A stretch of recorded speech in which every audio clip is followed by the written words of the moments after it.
Bullet ಗಾಡಿ ಹಾಕೊಂಡು ಮೇಲೆ ಬಂದರು ತಿರುಗ್ತಾ ಇರ್ತಾರೆ. ಅದೇ ಟೈಮಲ್ಲಿ ನನ್ನ ಸ್ನೇಹಿತ ಕರಿಯ ಜಿಯೋದವರು ಅಲ್ಲಿ GD ಸರ್ಕಲ್ಗೆ ಟೆಂಟ್ ಹಾಕ್ಯಾರ ಅಂತ ಹೇಳ್ತಾನೆ.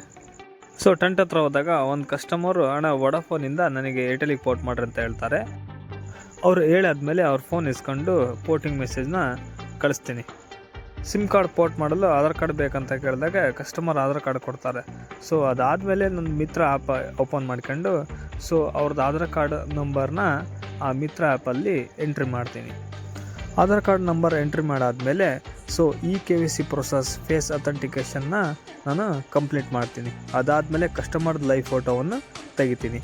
KYC ಹಾಗೂ ಲೈವ್ ಫೋಟೋ ತೆಗೆದಾದ್ಮೇಲೆ ಅವ್ರದ್ದಲ್ಲಿ ಆಧಾರ್ ಕಾರ್ಡಲ್ಲಿ ಇರ್ತಕ್ಕಂಥ ಹೆಸರು, ಡೇಟ್ ಆಫ್ ಬರ್ತ್ ಹಾಗೂ ಅಡ್ರೆಸ್ಸನ್ನು ವೆರಿಫೈ ಮಾಡಾದ್ಮೇಲೆ ಅವ್ರಿಗೆ ಆಧಾರ್ ಕಾರ್ಡ್ನ ಹ್ಯಾಂಡ್ ಓವರ್ ಮಾಡ್ತೀನಿ.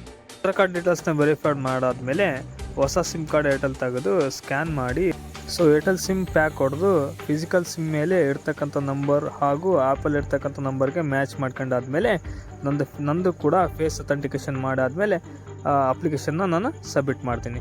ಹಾಗೂ ಕಸ್ಟಮರಿಗೆ ಹೇಳ್ತೀನಿ 3 ದಿವಸ ಆದಮೇಲೆ ನಿಮ್ಮದು ಪೋರ್ಟಿಂಗ್ ಆಗುತ್ತೆ.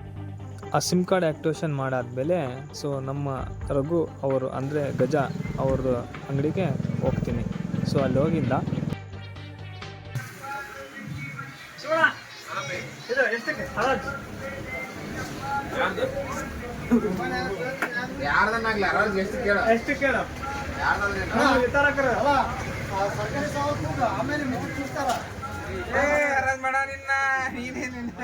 ಇದು ನನ್ನ ಕೆಲಸ.